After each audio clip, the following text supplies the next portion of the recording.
ఈరోజు మనం అంబేద్కర్ జయంతిని ఘనంగా జరుపుకుంటున్నాం.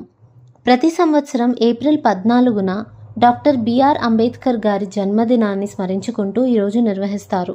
డాక్టర్ బిఆర్ అంబేద్కర్ గారు భారతదేశానికి గొప్ప నాయకుడు, సామాజిక సంస్కర్త మరియు భారత రాజ్యాంగ నిర్మాత. ఆయన సమానత్వం, స్వేచ్ఛ మరియు న్యాయం కోసం జీవితాంతం పోరాడారు.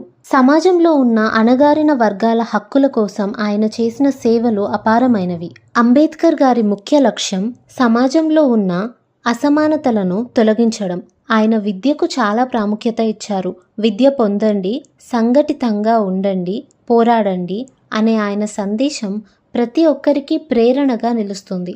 మన దేశానికి సమాన హక్కులు కల్పించే రాజ్యాంగాన్ని రూపొందించడంలో ఆయన కీలక పాత్ర పోషించారు. అందుకే ఆయనను భారత రాజ్యాంగ పితామహుడు అని గౌరవంగా పిలుస్తారు. అంబేద్కర్ జయంతి మనకు ఒక గొప్ప సందేశాన్ని ఇస్తుంది. సమానత్వం మరియు న్యాయం కోసం కృషి చేయాలి. ఆయన ఆశయాలను అనుసరిస్తూ మనం మంచి పౌరులుగా మారాలి. అంబేద్కర్ గారి ఆశయాలను మన జీవితాల్లో